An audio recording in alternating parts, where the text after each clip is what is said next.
It is now, more than ever, that we crave the authentic experience of beauty.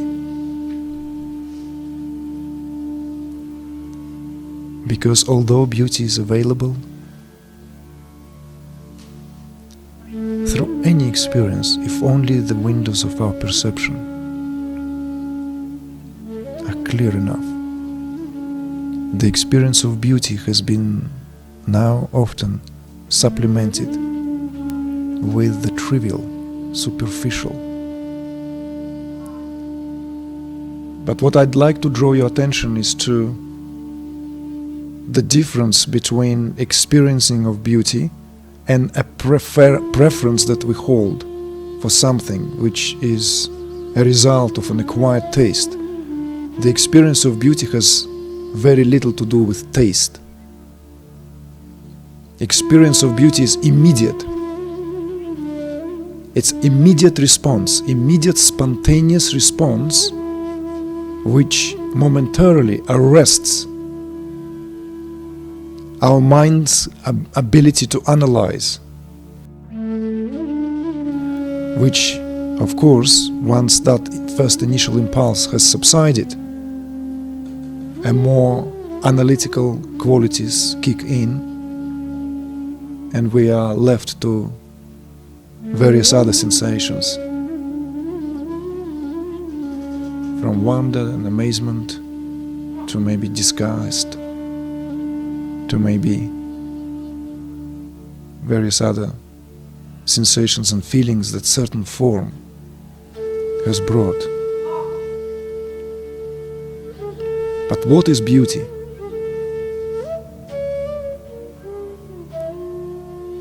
Well, beauty is that what is indispensable part of the Absolute, which is our awareness. It's the substratum, just as Satchitananda. So beauty here is that what essentially is the expression of the experience of Ananda.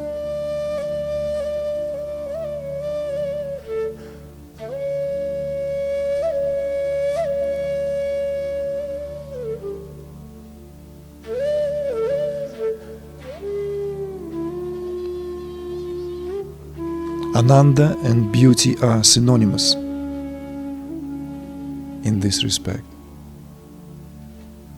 And beauty, of course, is spoken here not just in relation to experience of certain form. It is open to absolutely all senses. And it goes beyond the experience of senses. We could speak of a beautiful face of a child, of an old lady, or an old man, a beautiful woman, a beautiful man, a beautiful tree.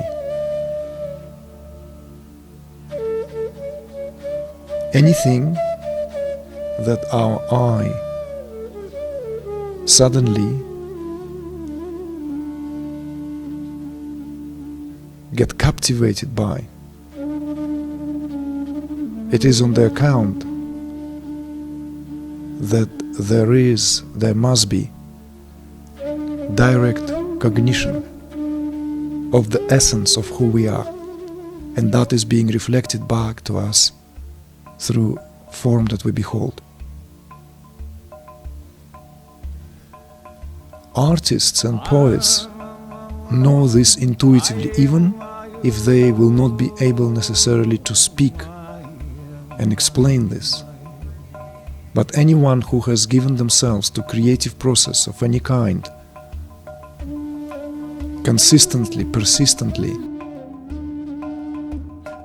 and for enough period of time, know this captivating experience of beauty.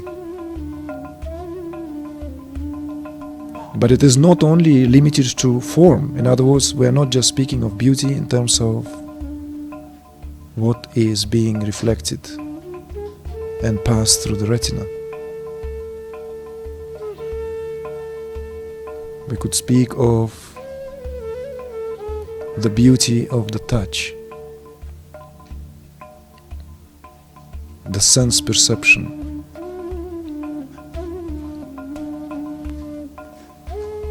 we could speak of the beauty of the sound,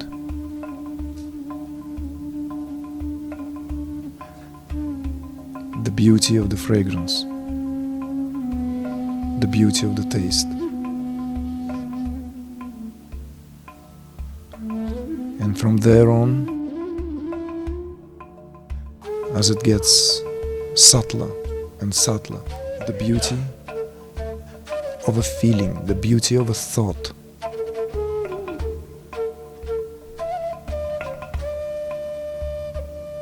in fact, if we are attentive enough, we could experience directly and very palpably the beauty of a movement, a beauty of stillness. When everything subsides,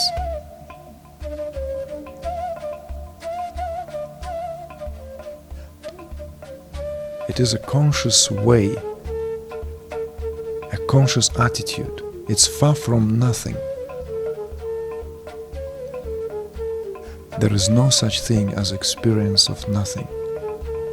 Because if nothingness is experienced attentively enough, it's but a beauty in its most still and quiescent of ways.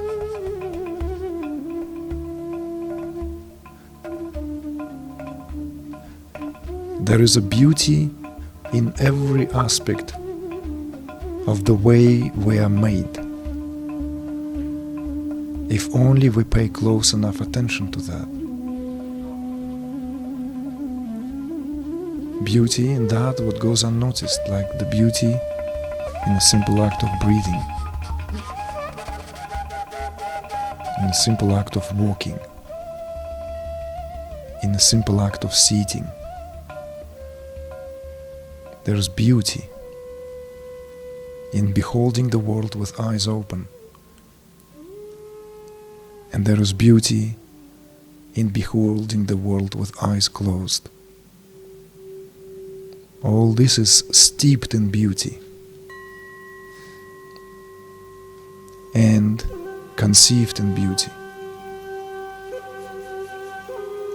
It is made for the sake of that experience of beauty.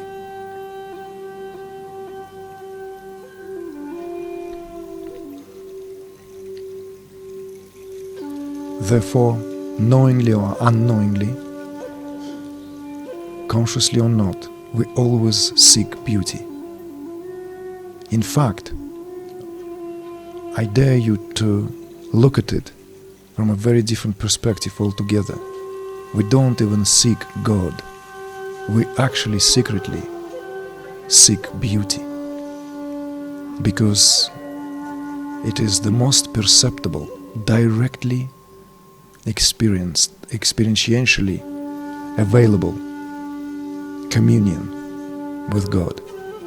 There's no other way to know God other than through the experience of beauty, and intuitively we know it. Therefore, we are always driven to it, and we are driven by it. Because beauty is the supreme form of the goddess. It is the Shakti herself in her full magnificence. And that magnificence is for the sake of Shiva's enjoyment.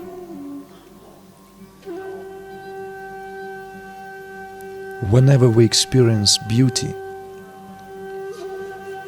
our awareness rejoices. Beauty is the most healing and wholesome experience. Nothing is more superior than the experience of beauty.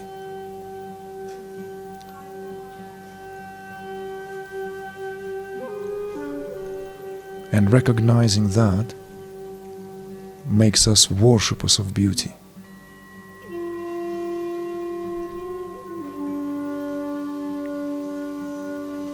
Because when we worship beauty, inadvertently, at heart, we worship the most intimate part of ourselves.